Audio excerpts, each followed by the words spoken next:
You were there all along, but still, you returned home. Sic itur ad astra. This video contains triggering themes and virtual depictions and mentions of depression, self-harm, suicidal ideation, and suicide. Viewer discretion is advised. This video contains spoilers for both Start Again, a prologue, and In Stars and Time.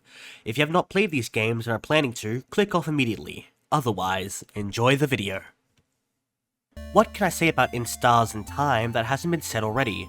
An adorable, heartfelt story that is still relatively unknown in the indie RPG space compared to other similar entries like Amori, Undertale and Deltarune, To the Moon, and Lisa the Painful. And while those games are amazing in their own right, In Stars and Time goes in a different direction completely with its main premise. Time loops, which is also my favorite premise for any piece of media ever. I adore time loops in any form of media, with some of my favorite films of all time mainly centering around the time loop concept, the main ones being Edge of Tomorrow, Source Code, and the pioneer of the genre, Groundhog Day featuring Bill Murray. For those who are somehow out of the loop, time loops is a trope in media where a character will be trapped in time, usually having to do something before an inevitable force comes to pass and forces them to loop back. The famous example would be Groundhog Day, where Bill Murray's character, a cynical TV weatherman, finds himself reliving the same day over and over again when he goes on location to film a report about the annual Groundhog Day, and throughout the loops he goes from a cynical TV weatherman to finding out what his heart really wants, and through so becomes a better person and gets to go. This was the 80s, evidently. Sometimes it can come in variations like they only have a day or a week, or there is no time threat at all, and they must instead survive for one reason or another. The possibilities are endless. Back to In Stars and Time, it is a cute little RPG game centering around our main character Siffrin, a lost traveler who has joined an adventuring party on a quest to defeat an evil king and to stop him from freezing a country in time. The game utilizes the time loop in an interesting fashion, as at first it's used as a means of trying to survive the ascent upwards to the king, a building filled to the brim with enemies, traps, and dead ends in an effort to reach the king and to defeat him. Along the way, discovering who the king is and how he's harnessing the power of time, and during the many loops you'll endure, Siffrin will find out more about themselves, their past, and the party he accompanies with. But about the title, we'll get to that real soon. First, let's talk about the gameplay and its surrounding elements before we get into our whole thing, shall we? So sit back, grab a snack and drink, and let's get to it. In Stars and Time is an interesting game to speak about without talking about the spoilery things, so I'll do a quick oversweeping review of the game before diving into the nitty gritty. As per the course of every indie RPG game these days, the soundtrack is gas as hell. A mixture of 8/16-bit chiptune style music and live piano and violin recording pieces combined to make some ethereal sounding music that fits the scenes and moods it plays in. The music is unique enough to stand on its own legs, and while the style itself isn't exactly untreaded, especially in the indie RPG space a la Deltarune and Amori, it holds its own style and is uncompromising, and I vastly enjoy it. And I also bought the vinyl track, so I'm obligated to shill it. Moving on to the art style and graphical style of the game, this game was made in the RPG Maker Studio engine, the MV version or however you pronounce it, so the pixelated game is to be expected, but as you can pretty obviously tell, the game went for a monochromatic art style, leaving the game in black and white and leaving several shades of grey with an offhanded in-universe reason why. It's fine enough. I think it complements the simplicity of the game and game engine, so while I don't see it as a negative, some people might. And now moving on to the character portraits of the main cast. It is simply put adorable and obviously lovingly crafted. Siffrin alone, our main character, has well over 50 different facial expressions that fit any situation they find themselves in, along with the other characters easily reaching the realms of around 20 to 40 each, and they're all very expressive and cute. Speaking of the characters themselves, the main cast is comprised of Siffrin, who we play as, the party's main trap and navigations expert, extremely closed off and covers for it with humor, Mirabelle, the party lead and supposed savior of Vogard itself, Isabeau, a female-to-male trans character from the city of Yvante within Vogard itself, the party jokester along with Siffrin and main fighter and damage dealer of the party, the tank essentially, Madame Odile, an older lady from the far-off lands of Kaboo, also known as Fantasy Japan, on a quest to learn more about herself and the land of Vogard. also basically the mother figure of the party. And that of course leaves us with Bonnie, the kid, a non-binary teenager who was picked up by the party during their travels towards the town of Demont, a non-combatant mostly. They prepare food and snacks for the party. Now, as I'm sure you're well aware, this game and its creator is extremely LGBTQ+ pro, and we call that based as hell. This game will celebrate different ethnicities and identities, and has a lot to say about it throughout the game. And if that's going to be a problem for you, LMFAO, grow the fuck up.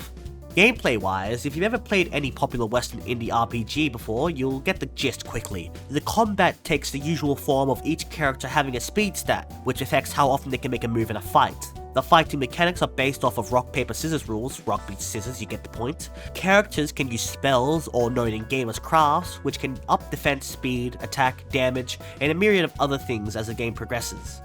The game features a leveling system requiring XP which you get for defeating enemies, known in the game as sadnesses. The game features extremely long cutscenes at some point where characters can speak to each other and Siffrin for extended periods of time, with plenty of missable small moments and dozens of achievements to strive and search for.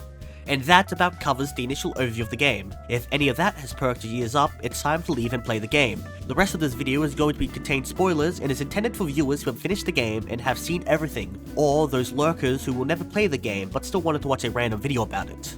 I know who you are. Now, onto the main topic I wanted to discuss, how In Stars and Time comments on culture and subsequently losing it, which is a hard thing to speak about, not for lack of context within the game, but for the fact that culture is a simple and yet abstract thing to explain, as it just sorta is. For lack of a better explanation, the simplest way to explain culture and how I'm going to define it is a shared way of life within a group of peoples or community, usually encompassing the arts, language, belief systems, morality and ethicality, oral histories and traditions that are passed down by elders or the local peoples of that culture. It's such a daunting thing to speak about because intrinsically we all have our own versions of cultures and ideas of cultures that are so wildly different in aspects while being nearly identical in other aspects. But In Stars and Time has two prime examples of people who lost, or in other cases never got the chance to indulge in a culture that they had roots to. Of course, I'm speaking about Siffrin and Odile. And I would like to start with Odile as she's significantly easier to speak about than Siffrin. So, Odile, Madame Odile, Sachiko Oda Adayuchi if you will. Somewhere in the age range of old and older, born in Kabul to a Gaboon father and a Vogadian mother, of which left shortly after Odile was born, as is seen during the Odile's French quest.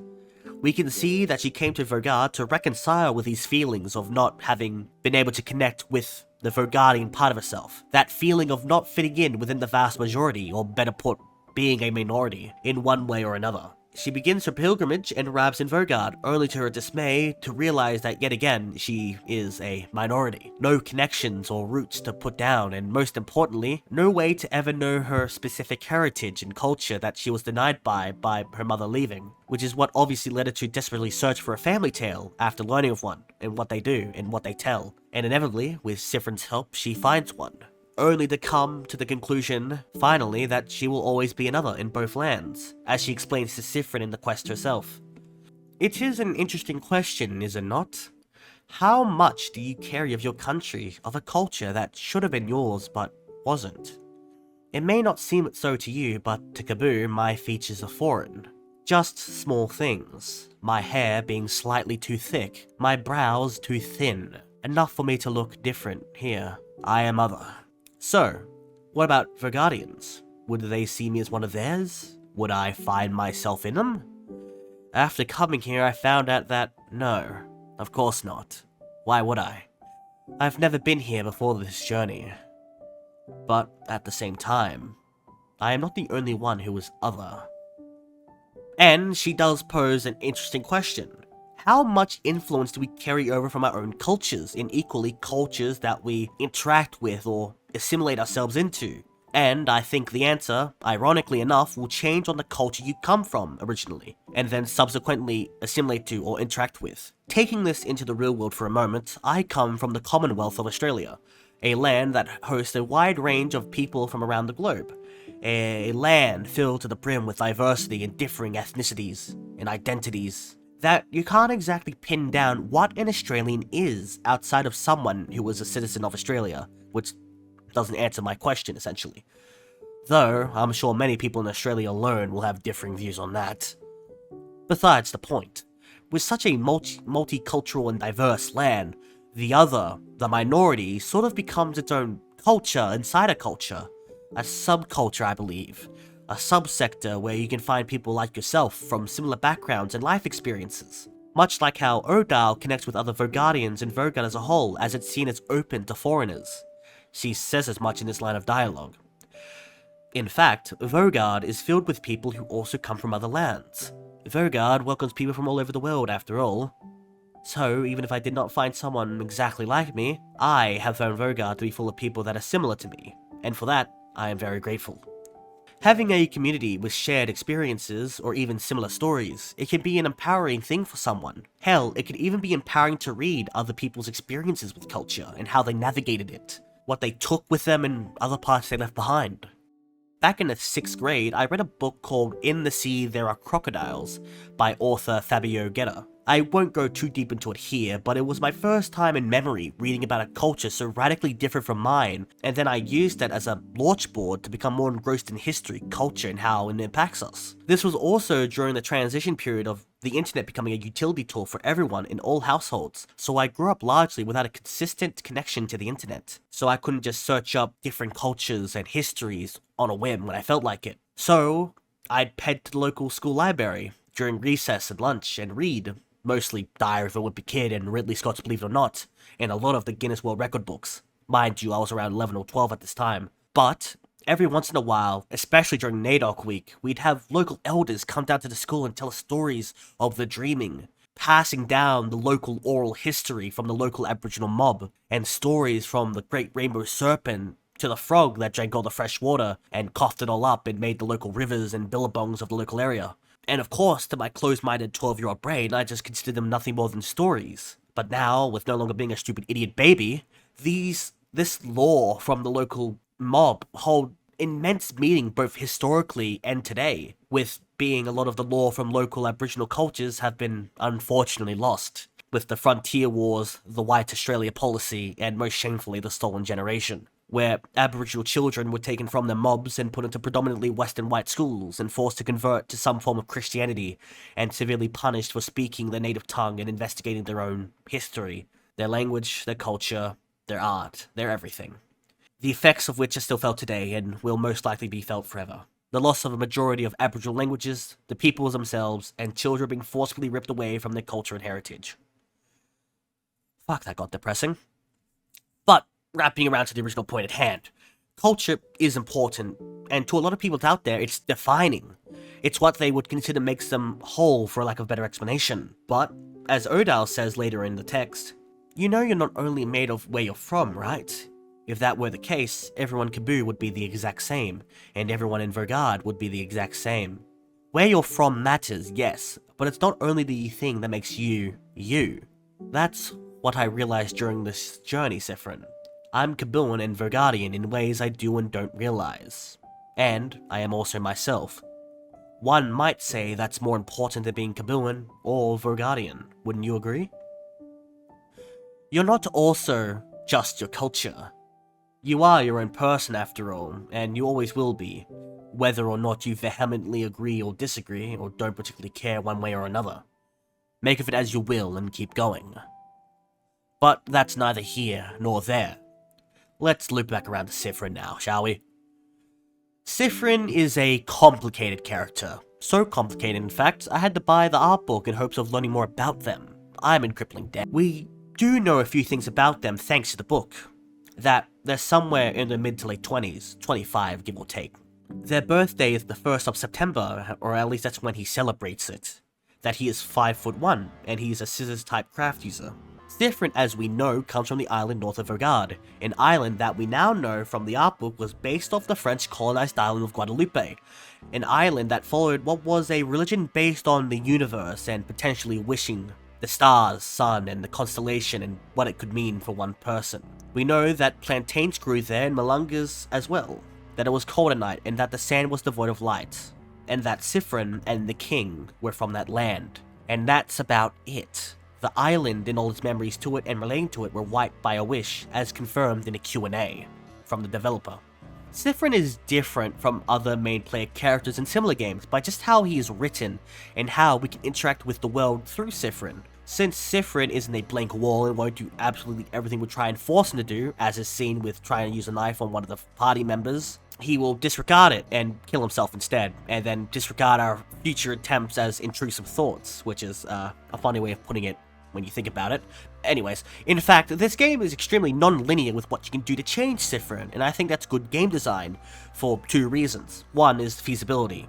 You cannot make a line of dialogue for everything, or an ending, or an available choice for every possible little thing. It's simply not possible. And secondly, Siffrin's character wouldn't allow for it. Obviously he wouldn't harm his friends. Look at the guy. Certified mega dork would rather hold the weight of the world on his shoulders alone than just talk to his friends about his own problems and the stupid idea of not being hated by them for telling them about his own problems. Couldn't relate.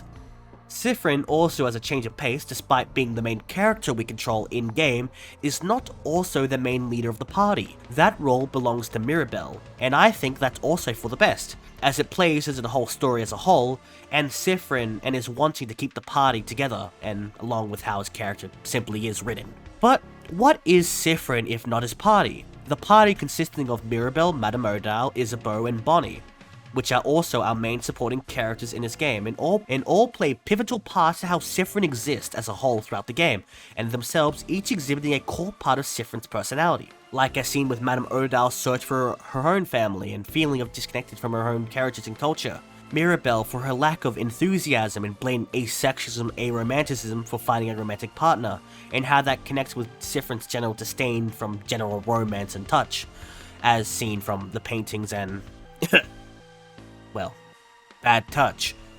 Bonnie and Isabeau are outliers, but we can easily point to other reasons how they connect to Siffrin, with Bonnie showing the self-sacrificing side of Siffrin, and with Isabeau exploring Siffrin's sexuality, how he connects with love, and how he expresses it, with Isabeau being Siffrin's main love interest, evidently, in-game, mega-based. Each of these characters holds a core component of Siffrin, without their entire personality revolving around Siffrin. And this continuously extends to the main antagonist of the game, the King, which as a whole acts as a mirror for Siffrin to look into an alternate reality where he let his obsession and desperation for his lost culture take over himself in its entirety. In more digestible terms, it's if Siffrin went down a far more wrathful path before being trapped in the loops. And Loop, on the other hand, the character, Loop, is by design a Siffrin if he gave up and became apathetic to the world and himself. Apathy to oneself is the earliest form of death a person can experience in life, and is in my opinion why Loop, outside of the character-specific traits,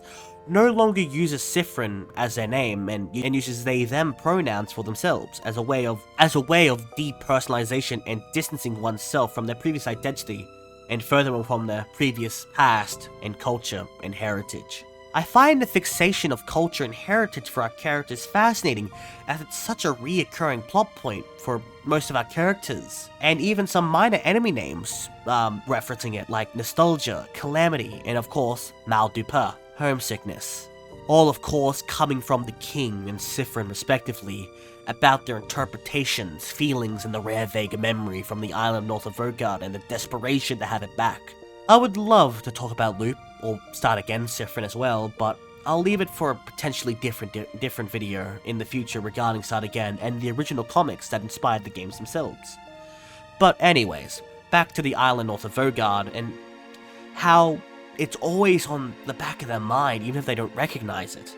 That perpetual feeling of something being right on the tip of your tongue, but just being unable to say it, or had that aha moment of remembering it for real. That is real torture. The constant reminders of something that exists, or existed, but not knowing what, and the search and racking of the brain for a shred of information, that it will never come to fruition, trying to find something that existed, and you know it does, but with no leads, hints, or anything to begin with. And then having that be your entire culture, language, belief system, friends, family, that would send the most stalwart of people mad. And it very much does. The King, from the island north of Vogard, lost it all, and in his fury and madness wished for Timecraft and goes on a pilgrimage to Dormont, perhaps having visited before, and begins to freeze Dormont in time forever, and all Vogard next, to save it from whatever happened to the island north of Vogard. Meanwhile, Siffrin is drifting from place to place, living life, if not albeit absent-mindedly, enjoying the odd theatre show, especially the Potarian ones. Inevitably, however, he comes across someone from his land, a baker with the same accent as his, and of course this leads to the baker asking to downright begging Siffrin if he remembers. And how could he? Siffrin was not only young when it happened, the wish affected everyone, and so he ran away, chest empty. To lose something so deeply entwined with how you perceive yourself, losing something that you thought you could always depend on existing, being there for you. Everyone has or will experience something as life-altering as that one day, and it's devastating, don't get me wrong. But it's also a way for one to ironically change, to push through the adversity, the mourning, the sadness of it all. Both parties are correct in their own ways. Different with how our roots do inform us of our identity, but Odai with how culture doesn't fully define us, and that's left to us to fill the pages. We write our own destinies. Don't let yourself be identified by a defining characteristic or bit or anything as it is a service to yourself and those who surround you. But what do I know? Anyway, so Siffrin wanders and eventually joins the party, loses an eye, and then the events of In Stars in Time takes place, where all his obsessions with where he's from and his lost culture come to a head, and he starts lashing out, understandably. Not only is he constantly reliving the same day over and over again, dying over and over again, and the whole big squish thing, he also doesn't even know who his parents were, if he had siblings, his own language, accent, how he was educated, what oral histories and traditions were lost and left behind. Excuse me for a second, but let me summarize all that in a little paragraph for no good reason. Siffrin, cut off from his family and culture in almost its entirety, taken away by a force greater than nature, and eventually he finds himself in a foreign land, as an other, as a minority. He then, with nothing else he can do, must educate himself to the new land's culture, to the societal norms, and then he begins to wander, never setting his roots down in any specific place, forced to walk the globe wondering and searching where exactly he came from. What did he lose, and how much did he miss out on? Doesn't that sound eerily familiar to something earlier? Sorry, must be the allegorical demons whispering to me again.